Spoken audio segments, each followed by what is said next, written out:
ikintu cya mbere gituma umusore arongora par accident aba ari nk'icyahe?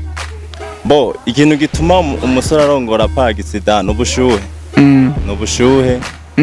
Hagiye kuraraba abantu benshi barongora par accident kubera ubushuhe. Barashuha cyane.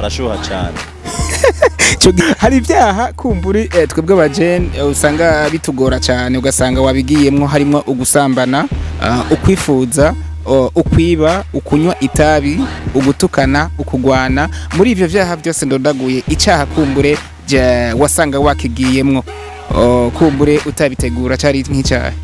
Bo ntarakizwa. Utarasigwa amavuta. Yeah. No kuvuga jewe ikintu ca mbere ivyo byose nibaza yuko naba narabikora. Warasambana. Wariba. Nariba. Waragwana. Byose. Ubu ntugisambana. Ubu. Amahoro yesama aruta yo narinzi none ndahabona nuko nize kwizera.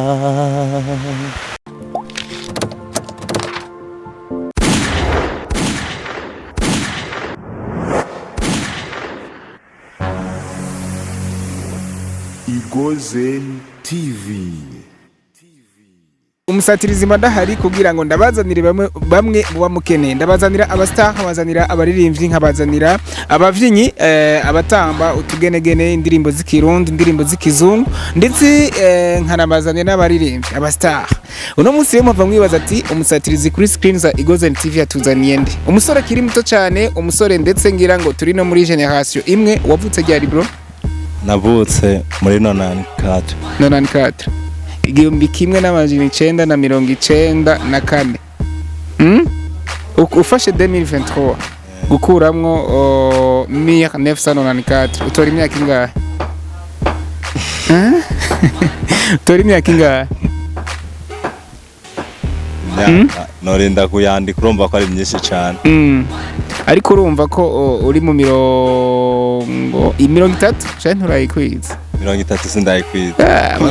Abakobwa nibo bigabanya imyaka, nawe uri muri bo. Ayaje sindi umukobwa prema. Kandi sinoshaka kwigabanya imyaka ntihishwe. Umukobwa akubwiye ko afise 20.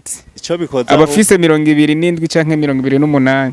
Ico bikoza ahubwo niyo myaka ugiye kuraba. Mbo kuri kanga mu ntiyobako. Je ndi muto cyane ntubona igihagarara. Wibona kuri muto. Sinzo mbona. Ahubwo niko bimeze. Iyo uhuye n'umuntu akwati tujya mu ntara cyari umwana cyangwa ugahura n'uwundi wana ujya mu ntara kuze, aho uryoherwa ni hehe? Aho ndyoherwa nuko numva babuza tujya mu ntara kuze. None kubera ko uvuga uguma wivuga ngo ndacyari umwana ducari muto. Ankora uke mbona ubwanwa hariya umeze nk'umusatirizi. Urabiye ku bwanwa hoho. Usanga ari hatari wo kwihera. Bwaragusindiye rero. Asho ubwanwa. Bwo urazi ko butarabira. Nuko twidondore neza je ndakuzi, ariko uri ari mu cankuzo, uri ari muyinga akumenye nono. Bakunzi ba Igozen TV. Izina ryanje nitwa Reis Africano. Nkaba mvuka nganye ni Gitega. Ikintu cya mbere gituma umusore arongora par accident aba ari nk'icyahe? Bo ikintu gituma umusore arongora par accident n'ubushuhe. N'ubushuhe. Hagiye kuraraba abantu benshi barongora par accident kubera ubushuhe. Barashuha cyane. Neza na neza ndakuzi nk'umukozi w'ibitumbura mwiza, umukozi w'amacapati meza, umukozi w'imikate myiza, umukozi w'amasambusa meza. Impano nk'iyo mbega wabyize mu ishuri nibikurimwo, vyagenze gute kugira ngo nk'umusatirizi ndakumenye ku mateka meza nk'aya? Bo je novuga yuko ari Imana. Navuga ko ari Imana yabinkoreye, ntabwo nabyize mu ishure ariko nabyisanzemwe. Nasanze itarazinyuzuyemwo. Nasanze itarazinyuzuriyemwo bituma nanje shobora kuzikoresha. Narafuruye tarazanje hanyuma ziraja habona. Igitumbura ugikora mu biki nibiki? Okay, sinshoboye kuvuga byose ariko gusa hariho n'akabanga ushobora kwisigariza ubundi nyene umuntu arahisha utwiwe kandi ataba twivye. Wamenye gute ko ubikora neza? Nukubera nyene abantu benshi bagiye barabimbwira kumva nyene nk'umuntu avuga ngo je nshaka gitumbura kwa naka ugasanga ati gitumbura reza akora kweri ati kiratandukanye n'ibindi tumaze kumva bigenda bimera nk'uko nanje numva ndabyishimiye bintera kumva nanje no kwibaza yuko noba ndabize kuko ntabwo natanguye kwishima je ubwanje baranshimye. Kumbure mu nyuma barakumenya nk'umukozi mwiza w'ivyo byose nagenda ndadonagura ibitumbura, amacapati, amasambusa, imikate n'ibindi. Imbere yaho kumbure kumenya ivyo byose mbega nta yindi mpano wari usanzwe ufise?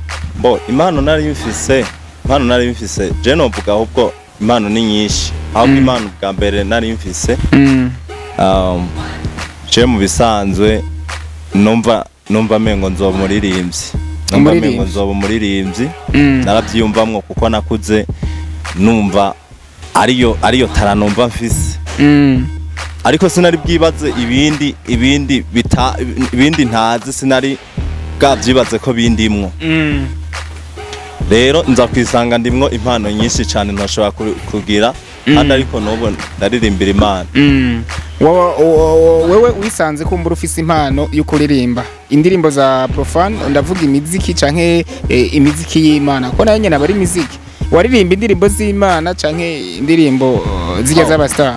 Ubwa mbere nari mfise ivyiyumviro yuko nzoririmba indirimbo z'abastar mugabo inza kwisanga Imana yankwegesheje umugozi wayo aba ndirimba indirimbo zo guhimbaza Imana nubwo atazo ndakora ngo zije ku mugaragaro zinyitiriye ariko ijambo ryose yo guhimbaza Imana ndashaka kuriririmba. Akaririmbo ka mbere wiyandikiye ukaronderera melody wewe nyene kaba yakahe?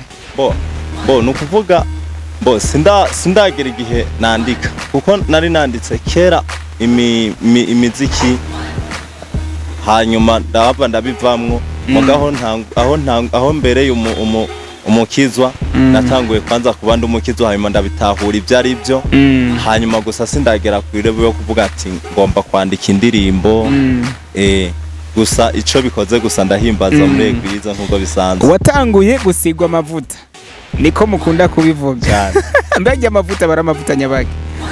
Amavuta n'amavuta Imana yonyene gusiga ikorobanutse amavestrine amalowe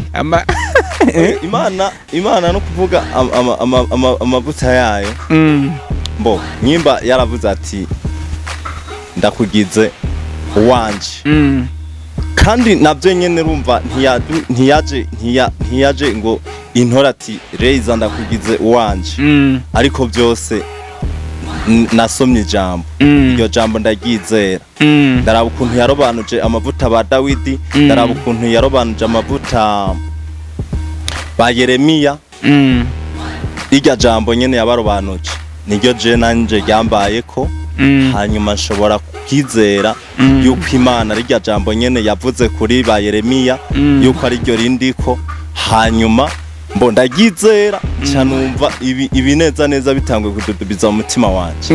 Ubu warasizwe? Ubu narasinze.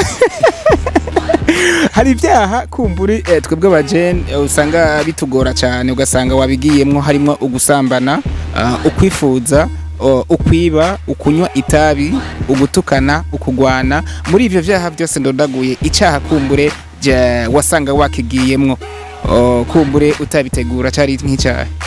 Ntarakizwa utarasigwa amavuta. Ntarasigwa amavuta nukuvuga jewe ikintu ca mbere ivyo byose nibaza yuko naba narabikora.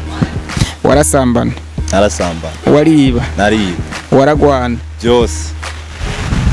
Ubu ntugisambana? Ubu weruka gusambana utarasigwa amavuta? Basha ego. Ikintu kiba kigoye kumbure kugira ngo umujene yakira agakiza kiba nk'icyaha? Ikintu kiba kigoye kugira ngo umujene yakira agakiza icya mbere novuga nagakuko. Icya kabiri gufata decision biragora abantu benshi gufata intumbero akavuga ati je ndifatiye ingingo biragora abantu benshi ari nayo mpamvu usanga haro n'abajene benshi usanga bakijijwe ariko ugasanga bakijijwe mu maso y'abantu cyangwa bakijijwe mu byo bavuga ariko mu bikorwa byabo ntibibigaragaza ariko ico tubereyeho twebwe no kuba umuco ubu ntabwo ugera ubona ko umenga uraboshwe bivanye nuko atamwidegemvye ugifise babana beza urababona ariko nta bubasha bafise ko kubera wasizwe twatuyogari yanyura tubona mugabo kubera wasizwe nta access yatwa office bo no kuvuga ibyo novuga yuko ibyo byari bihimbaro ntaramenya Kristo ibyo byari bihimbaro byanje wari umunezero wanje harageze igihe rero harageze igihe mbona yuko ibyo byose ari ubuhombe kuri jewe harageze igihe yuko mbona kwanza yuko bo ikintu coco novuga ibyo byose ndiko ndabibona ibyo sinovuga ati nubuhombe kuri jewe kuba ntakibirimo ibyo ahubwo n'umucafu bu kuri jewe ubu inyungu zanje no gukurikira Kristo muri rusange abajene bakiri muri izo ntumbero bakiri nyuma y'inzira ya Satani akajambo babwira ni nkaka bo ikintu nobabwira no kwakira Yesu akababera umwami n'umukiza kuko ndiko ndabivuga gutyo onvete boca bumva yuko mengo sinzi ntibyari byoroshe yuko jewe nshobora guheba ibyo byose twadondaguye kuko uri kuraraba iyo wabigize ubuzima biragora kubivamwe ariko iyo ufashe decision ukavuga ati je ndafashe intumbero biroroha kubivamwe hanyuma bo ukavuga ati kandi iciza nuko nasanze y'umunyenga kumenya Kristo hanyuma bya bindi byose nahora ngira inyungu ku buzima bwanje bihinduka ubuhombe byace bihinduka ubuhombe byose bice bihinduka ubuhombe kubera zari inyungu zanje kera oya ndoko tugenda turangiza ikiganiro mbega wowe nk'umujene yakiriye agakiza umujene ndetse anafise n'ingabirano y'ukuririmba kuva wakiriye agakiza kugera ubu impinduka muri wewe cyane wabonye wo kwihayira yabaye impinduka no kwiyahira nuko ubu uye ico nkora cyose kije imbere ico nkora cyose kije imbere no kuvuga bo ama ibibazo ubu uye urashobora kubibona ariko jewe atavyo mbona bivanye n'ubugenderanire tugiranira n'Imana n'ubugenderanire tugirana n'Imana kuko Imana keshi niyo mba ngize ikibazo nkagenda mu cyumba canje nkasenga nkasoma ijambo rikampumuriza kuko hariho abantu benshi naho baba bakijijwe usanga ishurura bari bamana ibibazo niko jya kuntu usanga atajambo basoma kuko iyo usoma ijambo ukabona uri mu kibazo ukaca usimbira nko muri Yeremiya 29 ku murongo wa 11 ugasoma ati kuko nzi ivyiyumviro mbiyumvirako atari ivy'ibyago ni jewe uhoraho ndabivuze iryo jambo riraza rikaca rikumara kagahinda kose wari ufise ukumva usubiye kugarukana ibyizigiro nico rero jewe uco usanga keshi na keshi abantu bashobora kubona ndiko ndatwenga mu mwanya batari bizeye yuko notwengeramo Leza muri kakajwi kawe nyene muri kwa kuntu wandika indirimbo ukayitunganya bakunzi ba Igozen TV munatwihanganire cyane kuko ubu murabona ko turi mu gihe c'imvura akavura hariya anye kaguma kagwa naho kumbure bitwereka imihezagiro kuko akavura ngo karanga umuhezagiro oya ntubeshe nuko tugende turirimbira kamwe mu turirimbo wanditse muri ryajwi nyene muri ya melody nyene wa karonderera turirimbire gato nagomba kuvuga yuko atari indirimbo nanditse ariko muzo nsanzwe nkoresha mu guhimbaza Imana nizera yuko muyakira uko nyene kuko nta ndirimbo ya gospel ndandika ariko biri mu nteguro nkuko bivanye nuko ndiko ndabironderera umwanya kugira ngo ubwa mbere wandiki imiziki nandika imiziki ariko gospel ntabwo ndayandika sawa tugirire kamwe mu turirimbo wanditse kumbure tw'imiziki ya miziki nyene ya profane muri ya miziki ya crofane sinshoboye kubisubiramo ubucumuye usanga bavugamwo ibintu ndakoresha ko gutazira tujye mu ko gutazira amahoro yesama aruta yo narinzi none ngenda habona nuko nize kwizera amahoro yesama aruta yo narinzi none ngenda habona nuko nize kwizera. Yes. Ubundi rero sanzwe ufise ingabirano idasanzwe. Nuko mu kurangiza mbega abipfuza vya bitumbura vyawe biryoshe ya macapati yawe yama hariya anye n'ibindi bintu kumbure byo gufungura musanzwe mukora adresse bo batora ko mbe ni ya hama nkuwo kwifuza ko mwo bimwigishaho byo kumva nkuko bisanzwe jewe hari abantu benshi ndavyigisha abantu benshi babinsaba ndashaka kubimenya nkabibigisha gusa kubera nyene biriko biraduga ubu kandi abantu bakabona agaciro mwa kino gihe kandi urazi yuko abantu kenshi babona agaciro c'ikintu iyo babonye kiriko kirahitinga man uravuze man uracavuga ya mvugo y'abastar mani basi ndiko ndiyumvira mani mengo n'umuntu wo mu pro nawe gisiguramwo umuvukayi uwo ni man niko ndavyibaza niko ndavyiyumvira hariho abantu nyene usanga bariko barabinsaba kubera babona ikintu kiba carahitinze kandi kiba gifise akanovera bakaca bifuza guciga abo oye barashaka kunyegera ugasanga ndiko ndabigisha kandi hanyuma hariho n'abandi nyene bipfuza bumva babivuga bataramenya naho babisanga ku masanganzira ngaha nyene kuri parikingi kuri galeri nyene ziri hirya ya parikingi ku muryango imodoka zisohoka galeri nshasha ni galeri ndabigutuye nziza irangi rya rose imbere yuko udandaza igitumbura kimwe canke icapati kimwe mbe murabiranguzaho ntiturabikora ngo tubiranguze ariko niwo mugambi turimwo ivyo bizoza mu nyuma turetse ivyo navuze ibindi bidandazwa kumbure ushobora gusanga aho musanzwe mukorera ni nk'ivya urahasanga amaji y'ubwoko butandukanye icayi c'amata icayi c'irangi ukahasanga ibiharage inyama y'isupu icapati bitumbura amata y'ikivuguto ifyufyu n'ibindi kuko ntituriko turiyumvira ivyo vyonyene n'ibindi tuzobishirayo yego nuko turangiza ikiganiro ndanagushimira cyane kuko naje ndabona ko nagiye muri mpwemu mu minsi izangira naje nzosigwa amavuta hama ninaheba twatuyeri hariya udusengere cyane ndabigusavye cyane gose dufashe uduhera akanimero abazogukenera akanimero ka telefone kumbure abazoshaka kuza kujya ibitumbura cyane vy'akanovera kujya amacapati y'akanovera ivy'amata vy'irangi hariya anye mbe bazogutora gute hama abandi bazifuza ko wobigisha gukora neza ibyo musanzwe mukora akanimero bashobora kubatorako nimero ya telefone ni 62 287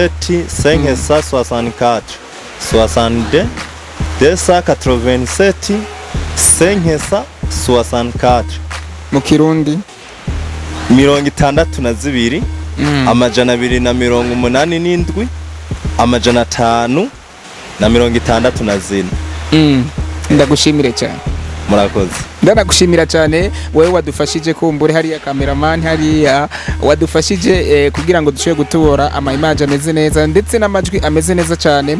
Ndanagusaba wewe wumvise iyi contact y'uwo mutumire wanje ja muri commentaire canke umwandikire inbox kumbure ari intererano ushobora kumuha canke wuhashika ahakorera kugira ngo ushobore kumva ko ivyo umusatirizi yaganiriye n'umutumire ari byo. Hashikeni ku masanganzira imbere ya Hompwe kumbure ni galeri nziza cyane isize kurere ya Rose. Nibaze ko ikindi gihe Igozen TV nitwagukenera tuzokuro nzondonka cyane. Akajambo kamwe ku muyobozi ndashimiye cyane umuyobozi wa Igozen TV, ndamushimiye gose kubwo akora ibikora inka kugira ngo impano z'abantu azishire ahabona. Ashimira cyane n'abakozi bayo aho batumwe hose babikora neza banezerewe.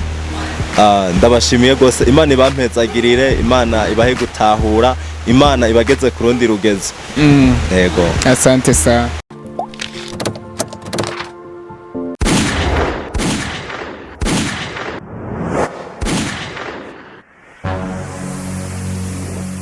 Igozen TV.